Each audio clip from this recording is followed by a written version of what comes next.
வணக்கம் நேயர்களே, ஃபீபாவின் இன்றைய காலை தியானத்திற்காக உங்களை அன்புடன் வரவேற்கிறேன். ஃபீபா நேயர்களுக்கு அன்பின் வாழ்த்துக்களை தெரிவித்துக் கொள்கிறேன். இந்த நாளிலும் யோவான் எழுதின சுவிசேஷம் 11வது அதிகாரம் முதல் 16 வசனங்களிலிருந்து நாம் கர்த்தருடைய வார்த்தையை தியானிக்க இருக்கிறோம்.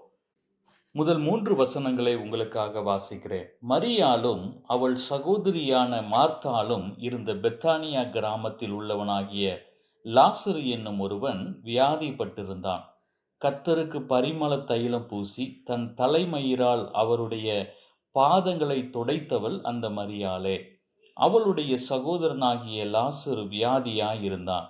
அப்பொழுது அவனுடைய சகோதரிகள், ஆண்டவரே, நீர் சிநேகிக்கிறவன் வியாதியாயிருக்கிறான் என்று சொல்ல அவரிடத்திற்கு ஆள் அனுப்பினார்கள். எனக்கு அருமையான கர்த்தருடைய பிள்ளைகளே, பெத்தானியா என்ற கிராமம் எருசலேமின் கிழக்கே எரிகோ செல்லும் வழியில் சுமார் 3.2 கிலோமீட்டர் தூரத்தில் இருந்தது. இந்த ஊரில் மார்த்தாள், மரியாள், லாசரு வாழ்ந்து வந்தனர். இவர்களதுடைய வாழ்வில் இயேசு அன்பாயிருந்தார். முதல் 6 வசனங்களை நாம் வாசிக்கும்போது அன்பாயிருந்த இயேசுவை குறித்து இங்கே சொல்லப்பட்டிருக்கிறது. குஷ்டரோகம் உள்ளவர்களை புறக்கணித்த அன்றைய சமுதாயம் அவர்களது குடும்பத்தினரையும் சபிக்கப்பட்டவர்கள் என்று தாழ்வாக எண்ணியது. குஷ்டரோகி சீமோனின் பிள்ளைகளான மார்த்தாள், மரியாள், லாசரு ஆகியோரை இயேசு ஒதுக்காமல் அவர்களிடம் அன்பாயிருந்தார். அவர்கள் வீட்டிற்கு சென்று அவர்களோடு தங்கினார். இயேசுவின் அன்பு தரம் பார்த்து வருவதல்ல.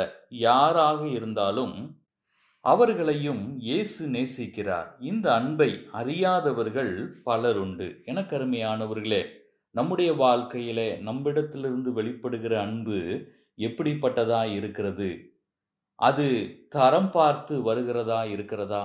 அல்லது நம்மை விரோதிக்கிறவர்களையும் நேசிக்கிற ஒரு அன்பை நாம் பெற்றிருக்கிறோமா என்பதை நாம் சிந்தித்து பார்க்க அழைக்கப்படுகிறோம்.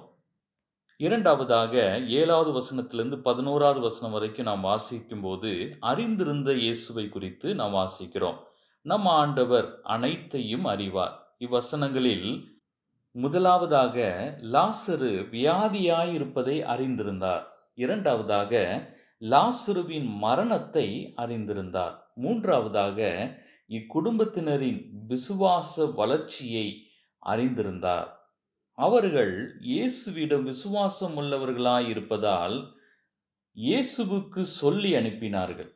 இரண்டாவது, நீர் இங்கே இருந்திருந்தால் லாசரு மரித்திருக்க மாட்டான் என்று அறிக்கை செய்தார்கள். நம்மையும் நாம் கடந்து வரும் பிரச்சனைகளையும் இயேசு நன்கு அறிந்து வைத்திருக்கிறார் என்பதை நாம் ஒரு நாளும் மறந்துவிட வேண்டாம்.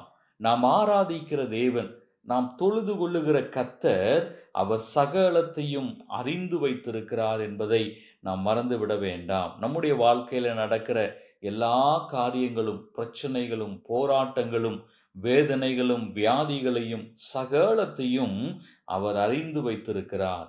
ஏற்ற வேளையிலே அவர் நமக்கு நன்மை செய்ய வல்லவராயிருக்கிறார் என்பதை நாம் மறந்துவிட வேண்டாம். மூன்றாவதாக 12வது வசனத்திலிருந்து 16வது வசனம் வரைக்கும் வாசிக்கும்போது சீஷர்கள் விசுவாசத்தில் வளர்வதற்கு இங்கே இயேசு அழைக்கிறதை நாம் பார்க்க முடிகிறது.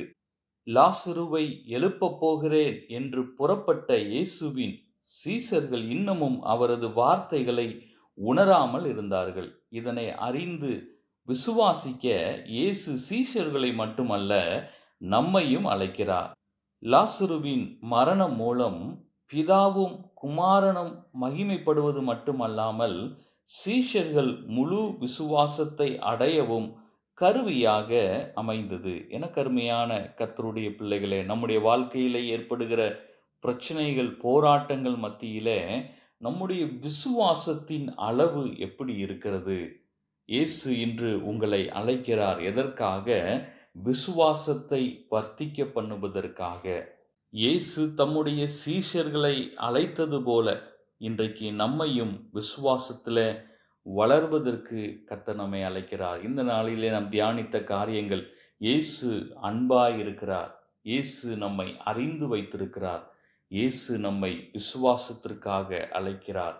கர்த்தர் இந்த வார்த்தைகளை உங்களுக்கு ஆசீர்வாதமாய் மாற்றுவாராக. ஆமென். இன்றைய காலை தியானத்தில் பங்கேற்றமைக்காக நன்றி. உங்களது கருத்துக்களை பகிர்ந்து கொள்ளவோ மேலும் விவரங்கள் அறிந்து கொள்ளவோ 9458585042 என்ற எண்ணிற்கோ அல்லது info@fibaonline.org தொடர்பு கொள்ளவும். தேவன் தாமே உங்களை ஆசீர்வதிப்பாராக. ஆமேன்.